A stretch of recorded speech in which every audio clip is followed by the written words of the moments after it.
to Black Girl Bare Minimum. If you've made your way here, you've made it to a place where Black women can just be. I'm Najah Renee. And I'm Lynn. Black Girl Bare Minimum celebrates ambitious, successful, earnest Black women in one breath alongside their joy, playfulness, and rest. Preach. We've got an exciting episode for you guys today. So y'all better not be pressing skip. So let's go ahead and get it started with Black Girl Bare Minimum. Hello, and welcome back to Black Girl Bare Minimum. I'm Najah Renee. I'm Lynn. How you doing, Najah? I'm doing all right. How you doing?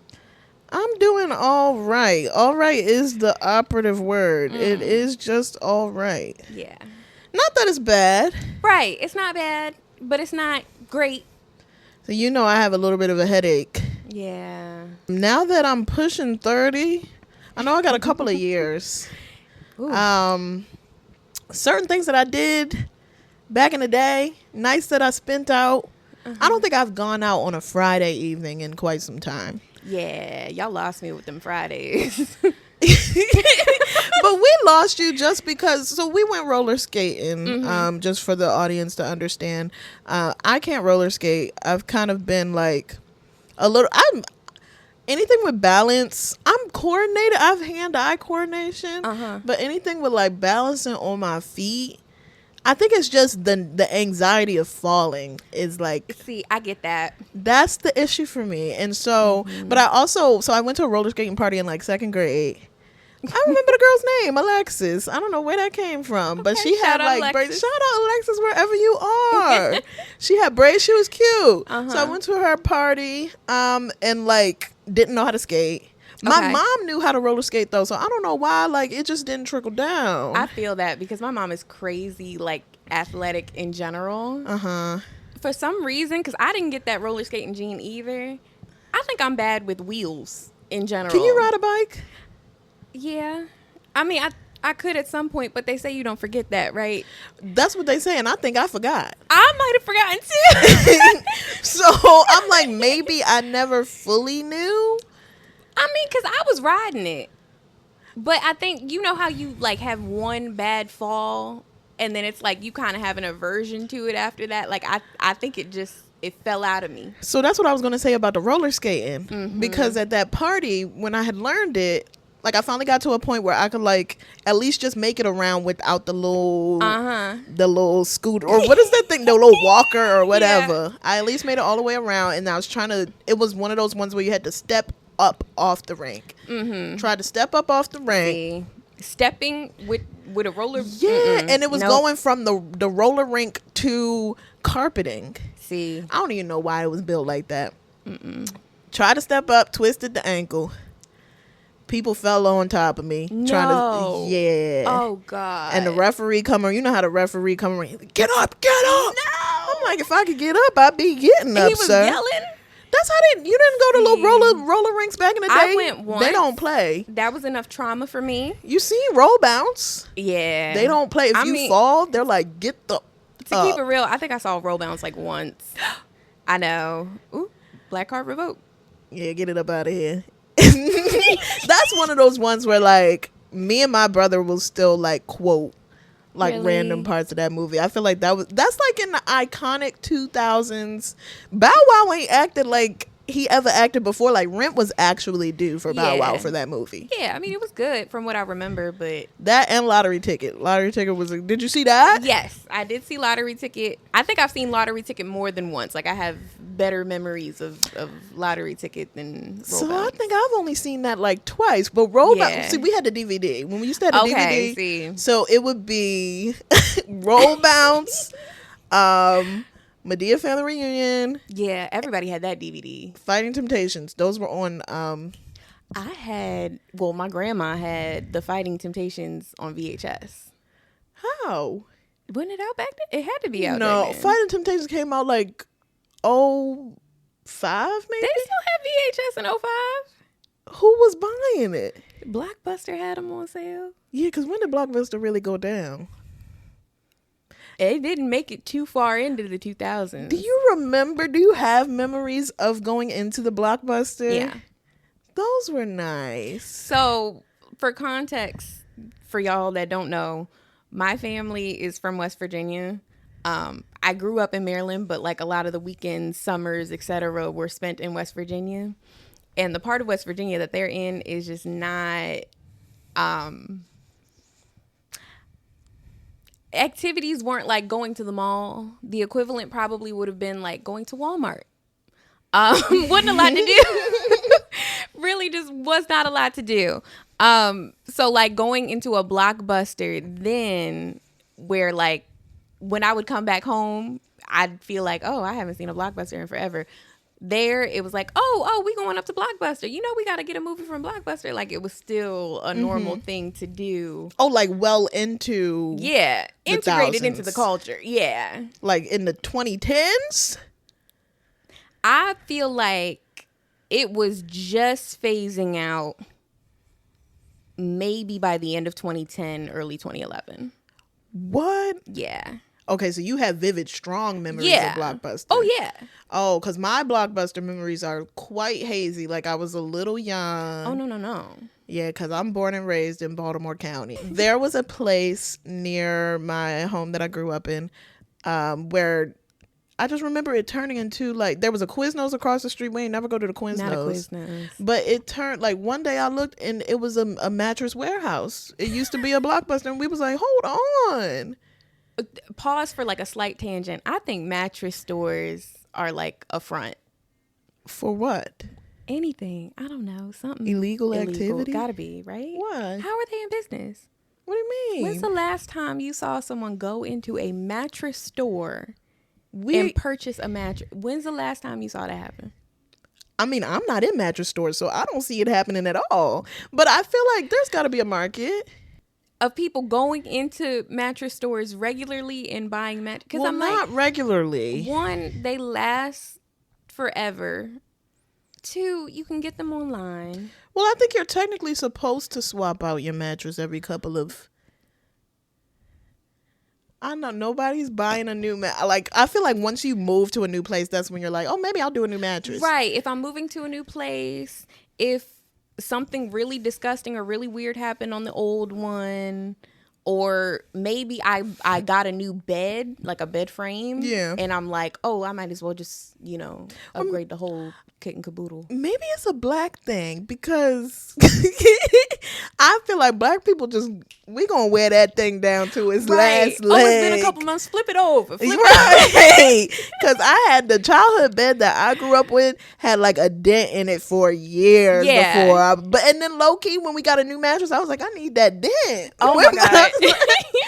I need the dent. I mean, they gotta have a market. I feel like maybe they're still catering to the boomer generation. Even the boomers. I don't know. Who's ahead of the boomers? Are they gone? I think that was silent generation. They might be gone. It's gotta be something in between them. I think there's a couple. Are there? I don't know. I looked it up, and I look it up maybe once a year. Yeah. But I don't know. I mean, I could be wrong, but I thought it was silent gen before boomer, but. You done took us on a whole tangent talking about mattresses. What the hell are we talking about right now? My bad. Bring it back. What were we talking about? Quiznos. No, we weren't talking about Quiznos. We're back. Blockbuster. I said one thing about Quiz, but we were supposed to be talking about roller skating. Right. We went all the way. Okay. And this was not in the plans for the day. Well, that's how we do. Yeah. Because black girl. Bare minimum. Well, I guess that's a pretty good intro. Yeah. Well, one thing, I feel like talking about the phasing out of like blockbusters kind of made me think about one of the topics that we were thinking about talking about today, and that's kind of like the state of the economy or the evolution of the economy. Now, disclaimer, just because you never know who's going to listen to this. I personally don't have any prior real hard facts knowledge. So everything that I will be saying is going to be based off of my personal experiences. Will I be overgeneralizing? Probably. But do I feel like people can probably relate to the perspective that I'm in right now? Also, yes. Agreed. I will second your disclaimer. Okay. So I just had to throw that out there because, stuff get clipped up and they be like... They don't even know what they're talking about. And I'm like, yeah, we don't know what we're talking about. But we know our personal experiences, and that's valid, isn't it? Yeah. Economy. Mm-hmm. How do you feel about... And first of all, back up. Do we think it's relative to the state that we live in that we feel that the standard of living and the economy and the amount of money that people are being paid is like out of whack? Or do we feel like this is a United States issue, or is it a global issue? Now, see, we really don't know about global. Right. I do feel underqualified when it comes to the global discussion. When it comes to our U.S. economy, it to me does not feel like wages have not increased at the rate that the costs of living have inflated. Mm-hmm. And it sucks. Mm-hmm. I definitely don't feel like wage or what people are being paid, or I guess maybe I should say minimum wage. Yeah. What is the minimum wage right now, across the U.S. board? Maybe that's something I can use my handy dandy iPad to look up. Yeah. Another piece of capitalism. Because I feel like the last time I looked up what minimum wage was, which admittedly was several years ago, I want to say it was $7.50, but then I think they said they were going to raise it maybe $2 or something. Federal minimum wage, or are you talking Maryland? Maryland. Okay, because I just looked up the federal minimum wage, and that ain't it. What is federal? $7.25. See, okay. Maybe I am thinking federal, but honestly, Maryland is so government, it's probably not far off. Well, no, I would think because Maryland's standard of living is so high. Yeah, we're at $15 an hour. Oh, okay, Maryland. That's Westmore. Right. Let me tell you something about Westmore. I got to shake his hand once. I think you told me that. Yeah. Is it strong, firm? It's political, if that makes sense. Was it strong, firm? I guess that's but political. not in an aggressive way, but friendly. in yeah. Do you have a big smile? Yeah. No, he was very friendly. He actually did this, I guess you could call it a fireside chat kind of thing with one of the leaders in our Where were you at? Facility. This was a work function. Oh, okay, yeah. okay. But he was up there with one of our leaders, and it was just a really amicable conversation. You could tell he had a lot of respect for people that work in the types of positions that we work in, and people that do military service and things like that. So it was nice. But he also talked about his childhood. Yeah, because he has that book, The Other Westmore. Mm-hmm. And yeah, he was just really personable. Yeah, I was left with a very positive impression. Most Marylanders, we love our governor right now. Yeah. Most Marylanders. Yeah. Some of us love him for other reasons, and I love him for a majority of reasons. And the reason why I have this little smug, crazy look on my face is because he is a fine black man. Oh, gosh. Westmore is a fine black man of Alpha Phi Alpha Fraternity Incorporated. Not that Greek matters to me, but I don't know. He just give it's the way he carries himself. He's attractive anyway. Mm-hmm. This is not what we're supposed to be talking about. Whenever we talk Westmore, anybody that knows the real me, whenever we talk Westmore, that's where my mind goes. But I do think that he what I like about Westmore too, that's not an ulterior reason for liking Westmore, is that I feel like when it was Hogan, he didn't. I'm a Baltimore girly through and through. Mm-hmm. Baltimore County, because you got to make the distinction, but I'm still a Baltimore girly. I live in the city now. But I feel like Larry Hogan didn't care about Baltimore. He was actually kind of disrespectful to Baltimore. Mm-hmm. And Baltimore is such a huge port for all of Maryland. Yeah. And so I feel like Westmore, you've seen him like actually try to, well, he has a good relationship with the mayor, and he's tried to actually put some resources into Baltimore. Yeah, especially in terms of like education programs, and like it's you can see like the positive impact that he's already had on the city. Yeah, I wish we were coming out of school when like that whole gap year thing, but yeah, no, he has some good policies, but it makes sense that our minimum wage would be that high is because our standard of living is so high. It is kind of nuts.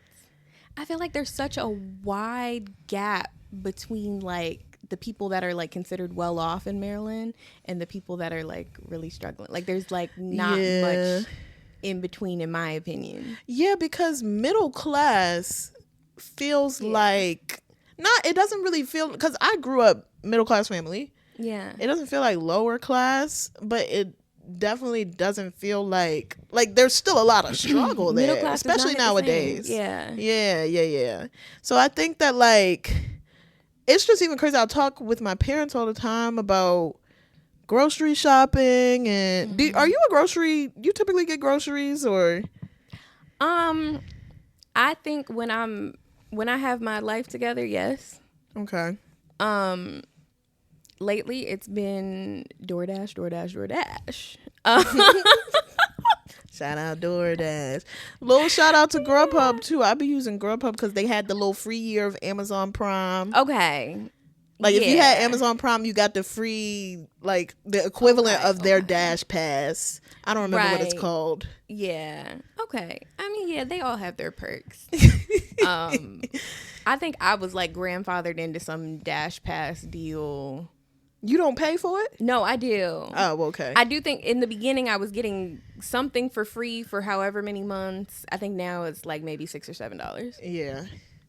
So I feel like for me, when I first moved out of my parents' home, I'd grocery shop more. I do feel like I've already noticed a difference in just like the 2 or 3 years that I've been living on my own, and when I first started shopping for groceries and how much I would allocate my budget towards that each month versus now. And I will say that my eating habits have changed, and the things that I want have changed too. So because I lift weights, I get a lot of like protein powders, protein shakes, different types of greens that are like a little bit more expensive, different grains. And that's another issue though, because if you're middle or lower class, the food that you're intaking is sacrificed because you're trying to pay for the cheapest thing that can stretch the furthest.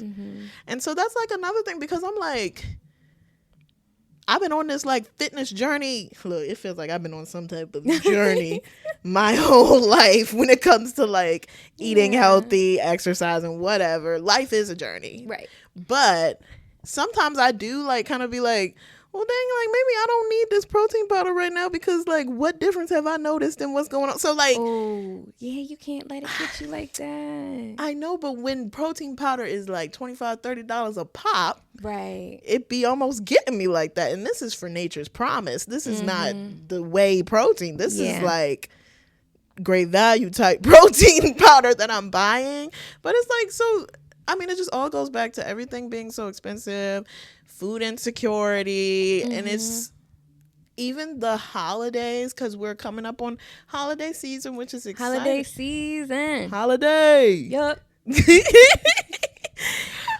It's exciting because I love that time of the year, but at the same time, I just even hear like, it's great. Like my mom and my aunt are now like the elders of the family now, basically, but they've been doing Thanksgivings and Christmases for years, and even they will say like, we kind of got to be a little bit sparing about what we're buying this year, because ham is so expensive, turkey's so expensive, and it's been kind of up there. But it's like at the point where it's like, well, who actually coming over for Christmas dinner this year? Because if so and so not coming, we don't need to get that ham this year. Like, you know, it's just it's kind of it's hard to, you gotta keep your head above water. Yeah. Yeah. But I don't know, just thinking about the economy sometimes gets me a little, because even the salary that I'm making, when I was younger, I would have looked at this salary as, hey. Right. And it feels like the goalpost keeps moving. Right. Like I completely, yeah. I feel like every year at some point I would look up like, okay, what's the average salary in Maryland? And every time I get like closer, and at one point I hit it, at one point I was a little bit past it, I was like, ooh, this doesn't feel like how I thought it was gonna feel. Like, you know what I mean? And now it's nuts. Yeah, because another budget category, the rent. The rent is too damn high.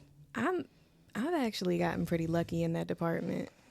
And see, this is why I need a man, so we can split. The reasonings for me wanting a man be so ulterior motivated. Like, it would be nice to have somebody to split rent with. Yeah, I'm relishing in this like dink era of my life. Dink. Yeah, dink. We're dinks. You know, dink? Double income, no kids. I've never heard that. Yeah.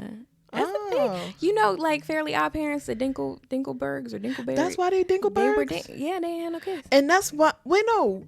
Ooh. Yeah. That's why Timmy's dad was hating. Wait, when did you learn this? They have that. It's a thing. It's a term. We dink. Dink. So I'm an ink.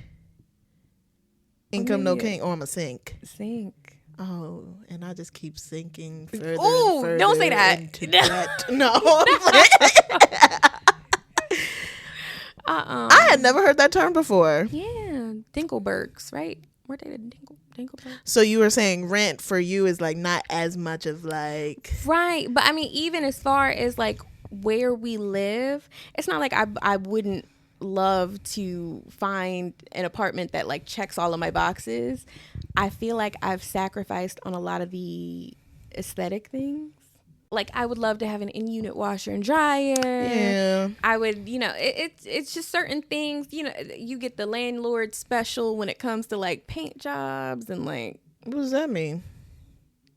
Maybe it's just me. My like detail. I don't like when I like can see drips of paint from where you.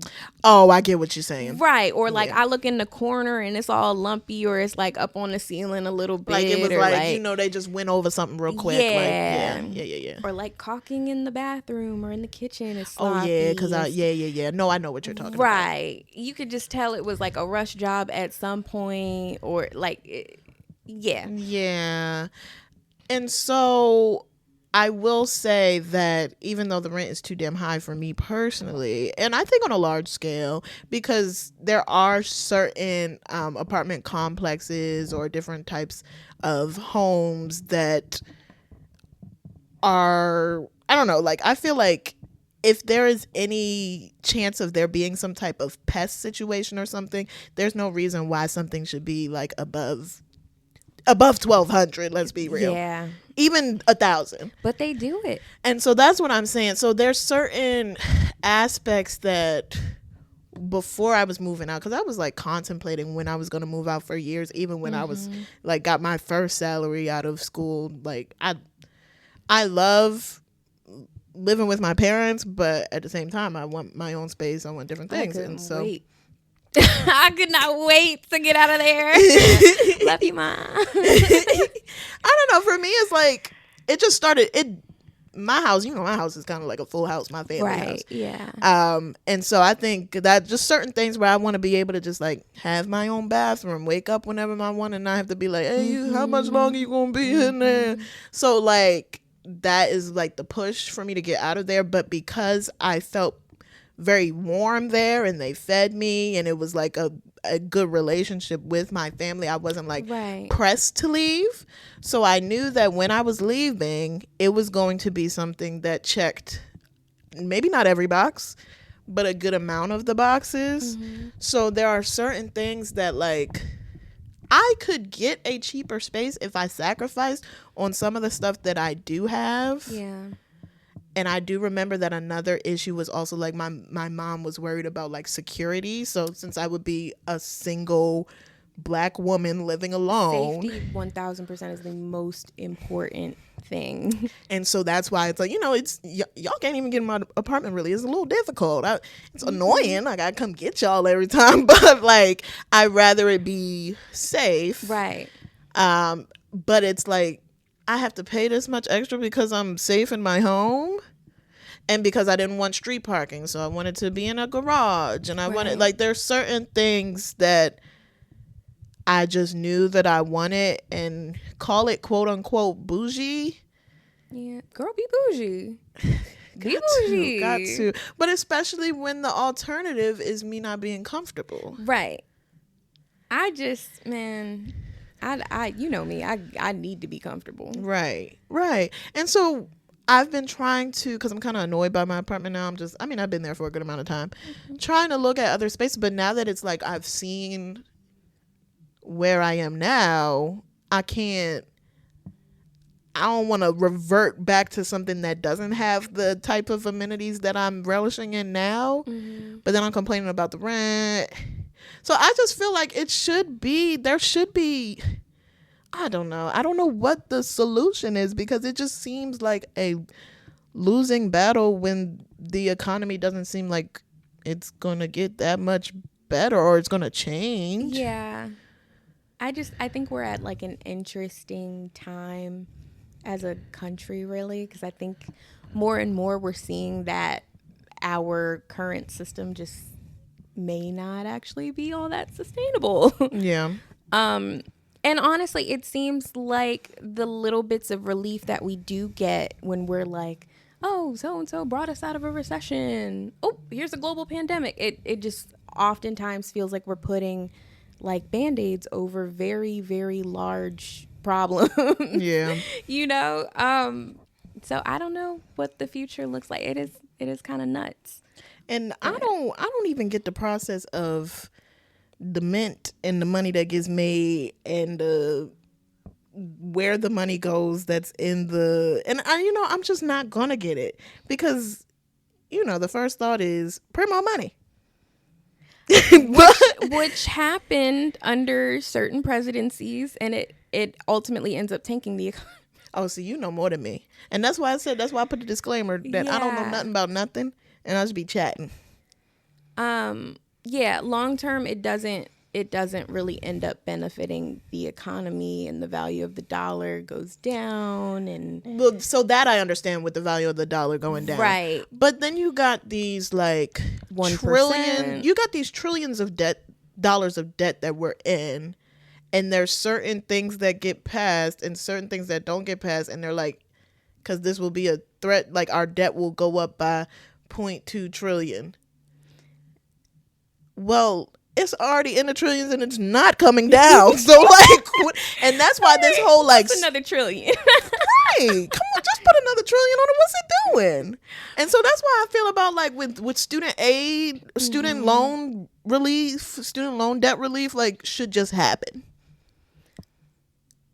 See, you know too much about like what would happen if it just happened. I don't think any issue is like black and white, I think it's everything that seems like it would have a positive impact on one group is going to have a negative impact on another group. It's just, so somebody has to pay for, if they were to relieve, is that the word? Forgive, student loan forgiveness. If that were to pass widespread, where all student loans were forgiven, where would that get picked up? Do we have an idea of that, or you just won't know until it happens? So I guess it's kind of like, where is that money coming from? Like, you know what I mean? If it never gets paid back, right? We just wipe that debt. What does that mean for all the institutions that thought they'd have that money coming in, and now it's just like, nope. Oh, like higher education? Yeah. And that's when we got to tap into the trillionaires. I think that's a large part of why our current system is not sustainable. You do have a lot of people that it's maybe not a lot. You don't have a lot. You have a 1%. The distribution of wealth is not the wealth, right? It's not equitable. Right. But then it's like, what's the solution? Do you tell the people that have made lots of money or have inherited lots of money and continue to, keep that wealth and get more wealth? You say, oh, you've got enough. Well, and that's share why it. We're gonna force you to spend your money or redistribute your money. Is that fair? I think it doesn't matter what's fair in this economy. It should be about what is going to support the greater good of the majority of people. And that's when we get into like just the conversation of money and money being a root of evil and being one of the 7 deadly, greed being one of the 7 deadly sins and all those types of things, those different tropes or whatever. I feel like when people get into those positions, they have a certain selfishness and a greed that's okay. I guess it's understandable. Like most of them think that they've worked hard to get there, think being the operative word, because a lot of them don't necessarily work hard to get there. It's just the cards were in their favor, certain things that were out of their control, whether it be like generational wealth that was already created, whether it be like and a lot of generational wealth stems from like slavery and stuff too, if we want to. I mean, if we're gonna get it, there's a lot of historical contexts that have played a part into how we got to where we are now. But what's the right answer, I guess? So to your question kind of like, what do we do? I think as just general population, at least the standpoint that I'm coming from is that I hate to like, I don't think it's coming from a place of hopelessness. Okay. I think it depends on your philosophy on how you manage and how you cope and how you live your life. And so like, there's certain things that I can't bother myself in the day-to-day of the economy, what to do. Like sometimes it gets a little discouraging, but at the end of the day, I try to look for things that are good going on in my life. Yeah, you have to. Really it's like that's the only way you can really get by. And shit is depressing sometimes. And so and I'm in therapy too. So my therapist, because I was telling her like, this about my apartment irks me, this about my apartment irks me. And I just like, it's not like she told me to like have gratitude, but I kind of, she's a wizard with the therapist I have, she's a wizard. I don't know how she got me to the point where it was like, well, I do have to remember that a lot of people don't have the privileges that I do have, don't have the amenities that I have. I may be upset about how much they cost, that things aren't always working, that my apartment is rather small, but at the end of the day, I have my own apartment. At the end of the day, I'm able to sustain myself on my own. I'm able to feed myself on my own, and I'm able to sometimes give back. My mom used to say that too. She'd be like, what you're complaining about, somebody out there is praying for. Literally. So we just have to be grateful. And I feel like, and that's another reason why I like the holidays. Like this time of year kind of brings me to think about all the blessings that I have in my life. And with Thanksgiving coming up, I don't know how we got here so quick. It's crazy. Time is flying. The year is almost over. It's slipping away from me. I saw something on Twitter where they was like, what you mean it's November? The same November that Thanksgiving in? Or is this a different November? But Thanksgiving, at my Thanksgiving, is tradition for us to kind of go around the table before we eat, before we pray, and kind of just say what we're grateful for, or what this year. As the family gets older, it's quite an emotional time. Like when I was a kid, it was just, I'm thankful for my mommy and my daddy. But now I think it's important to like have gratitude. So in that vein, is there anything currently that you have gratitude for, that you're thankful for? Definitely my family, specifically like my mother, my fiance, the way I feel like he's been amazing at integrating me into his family structure. Because I'm like, as we're embarking on this marriage journey, we're blending two families. So it's like becoming one. It's been great. a bit overwhelming at times, but like still an amazing process. And I couldn't ask for a better partner to be going through all of this with. Yeah. What about you? What are you grateful for? Also family. Just the support that they have, and I can be 100% myself around them. My mom, my dad, my brothers, just extended family as well. Every idea that I have or random tangent that I make in my life, tangent that I make in conversations, because that happens all the time. They're always right there with me too. Following along. Yeah. And there's certain things that I may complain about, or like, stay tuned. There's going to be an episode about dating. But I feel very blessed that I have such a strong family bonds. I have such strong friendship bonds that I don't always feel like too lonely. And I've kind of been able to look on the other side of things, like when the time comes and when I'm personally ready for that, that's when it will come. And I think that I'm grateful that I've dodged some bullets of some ain't blank Negroes. Some time wasters. Some time wasters that didn't waste too much of my time. Right. Because I'm in my right mind. Thank God. Some people here for a reason. Some here for a season. So, and sometimes it's half a season, and we thank God for that.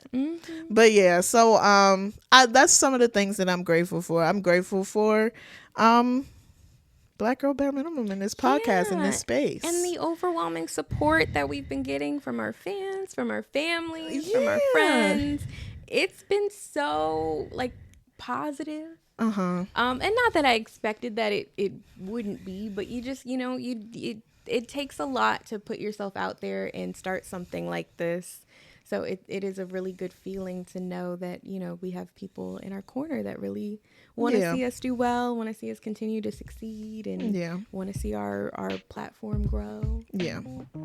Speaking of people in our corner, you want to take a moment and talk about we're trying to create community here, y'all. Yes. We want to get to know you guys. We want to give you guys more time to engage with us, more opportunities to give us suggestions, tell us what you want to hear from us, and just, it's sharing more discourse.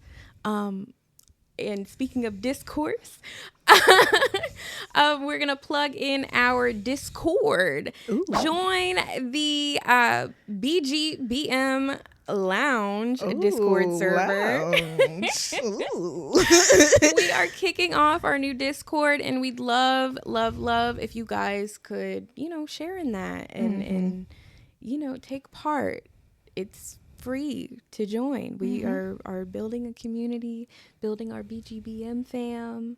So we encourage all of you to take a couple minutes, and that link is out on our link tree. It'll be in all the bios too. Yeah, all the bios. It'll be some posts made on the Twitter that we now have too. Ooh, hey, Twitter, X, whoever. Twitter. Musk tried to hold us back. And see, maybe let me stop hating on X, because I think that's why it was such a delay in getting this. He got his ears to the street. I don't know. But we are on Twitter/X now. Woo, finally. Yeah. But yeah, so definitely check out our Discord, and there's also a Patreon floating out there. So if you want to, contribute financially, it's giving season, y'all. Yeah, given the economy, if you want to, help us out a little bit. Yeah. There is a Patreon out there with different tiers, different perks, and some of those perks also connect back to the Discord. Everything is laid out. Yeah, for sure. So, show some love. It's exciting. Before we end this, let's do our Black Girl Moments of the Month. Yeah. Mine this month is going to go to a friend who I don't even know if she even knows I have a podcast, but that's neither here nor there. When I was in college, I was a co-president of a poetry team.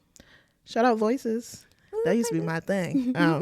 And so one of the members on my team, her name is Amuche Nwafor. Her full first name is Amuche Chukwu. I know you as a Mooche girl. And also Mooch. That's bringing it back in the day. Cute. But anyway, she has released her first book of poems. I think she's had a book before, but this is like she's got a publisher. She's been doing going on tours and like doing readings of her poems. It's called Saltwater Roots. I still need to purchase my copy, but I will be purchasing my copy to support her.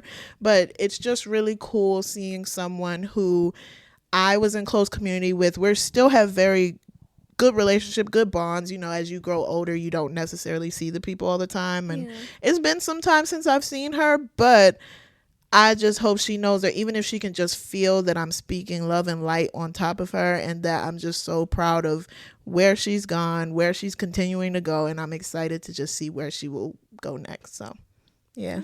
Shout out to Amuche. Shout out to Amuche. I'm going to give my BGBM moment shout out of the pod episode. Girl, your acronym is something different. I don't know. I'm gonna shout myself out this episode. Yeah. I feel like the Lord has been testing me these past couple of days, and I'm recognizing my personal growth in that, like, my responses to these tests have been a lot more positive than they would have in the past. And I'm really proud of myself. I think you touched on 30 being around the corner earlier in the pod. I think the level of maturity that I've been developing is really starting to show. I think I'm getting better at vocalizing when I recognize that things just are not for me. It's big. Yeah. I feel like a much more secure individual, you know, and I'm grateful for the opportunities to grow. I feel like I've risen to these challenges, these tests. I've approached them with patience. And I'm ready for this season to be over. But, but we persevere. Yeah, so that's my shout out this week. Oh, yeah. I love that. Go you, go you, go you. I'm going. All right, y'all. Well, we thank y'all again for tuning in to this episode of the Black Girl Bare Minimum Podcast. Yes. BGBM. Woo! BGBM. Be sure to continue to connect with us. You know, we've talked about these new places and spaces of community that we are trying to create and curate for y'all. Just make a safe space for us to talk to y'all more directly, and y'all to talk to us more directly, get to know us, or whatever the case may be. Just talk about whatever. This is a two-way street, you know. I feel like we're always talking at y'all. We want to hear from you guys. Yeah. So I'm excited to see where that grows. Obviously, you can still talk to us on the Instagrams, on the Twitters now. The TikToks. The TikToks. Insert platform here. The Talk Ticks. The Talk Ticks. Everything. Yeah. Oh, the YouTubes. The YouTube. The Spotifys and the Apples. Anywhere you get your podcast. Yeah. We are excited to keep this train rolling. We've been moving. We've been persevering. So yeah, be sure to follow us on all of those things. We appreciate the love. Yeah. And Black Girl Bare Minimum. out. Signing off.